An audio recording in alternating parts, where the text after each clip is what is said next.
സ്ട്രോബെറിയുടെ വിലയിടിഞ്ഞത് Idukki വട്ടവടയിലെ strawberry കർഷകരെ നിരാശയിലാക്കുന്നു. നിലവിൽ 300 രൂപയാണ് വട്ടവടയിൽ കർഷകർക്ക് സ്ട്രോബെറിക്ക് ലഭിക്കുന്ന വില. ഉയർന്ന ഉൽപാദനവും പോയ മാസങ്ങളിൽ വട്ടവടയിലേക്ക് എത്തിയ സഞ്ചാരികളുടെ കുറവും സ്ട്രോബെറിയുടെ വിലയിടിവിന് കാരണങ്ങളാണ്.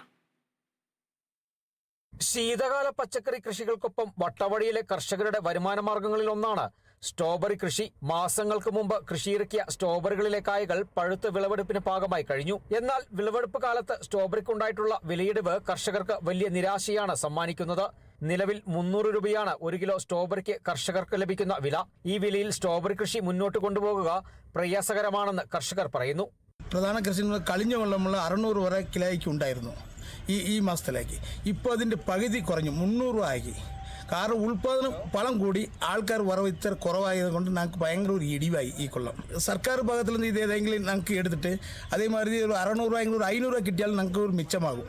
അല്ലാതെ ഞങ്ങൾക്ക് ഇത് ഇങ്ങനെ ഇടിഞ്ഞു പോയാൽ ഭയങ്കര ബുദ്ധിമുട്ടാണ്. കർഷകരുടെ ഭയങ്കര പാടാണ്. ജനുവരി മുതൽ വട്ടവടയിലേക്ക് എത്തുന്ന സഞ്ചാരികളെ മുന്നിൽ കണ്ടാണിപ്പോൾ പല കർഷകരും സ്ട്രോബെറി കൃഷി ചെയ്യുന്നത്. മധ്യവേനൽ അവധിക്കാലത്ത് ഉണ്ടാകാനിടയുള്ള സഞ്ചാരികളുടെ തിരക്കിൽ കർഷകർ പ്രതീക്ഷയർപ്പിക്കുന്നു. ഇത്തവണ കർഷകർക്ക് സ്ട്രോബെറിയിൽ നിന്നും മെച്ചപ്പെട്ട വിളവ് ലഭിച്ചു. എന്നാൽ കഴിഞ്ഞ മാസങ്ങളിൽ സ്ട്രോബെറിക്ക് ആവശ്യക്കാർ കുറഞ്ഞത് കർഷകർക്ക് വിനയായി. ഇത് വിലയിടിവിന് വഴിയൊരുക്കി. കർഷകരിൽ ചിലർ സ്ട്രോബെറിയിൽ നിന്നും മൂല്യവർദ്ധിത ഉൽപ്പന്നങ്ങൾ നിർമ്മിച്ച് വിൽപ്പന നടത്തുന്നു. പല കർഷകരും കടം വാങ്ങിയും മറ്റുമാണ് മെച്ചപ്പെട്ട വിളവും വിലയും പ്രതീക്ഷിച്ച് സ്ട്രോബെറി കൃഷി ഇറക്കിയിട്ടുള്ളത്. വില ഇനിയും ഇടിഞ്ഞാൽ അത് സ്ട്രോബെറി കർഷകർക്ക് വലിയ നഷ്ടത്തിന് ഇടവരുത്തും. Bineesh Antony, Kerala vision news, Idukki.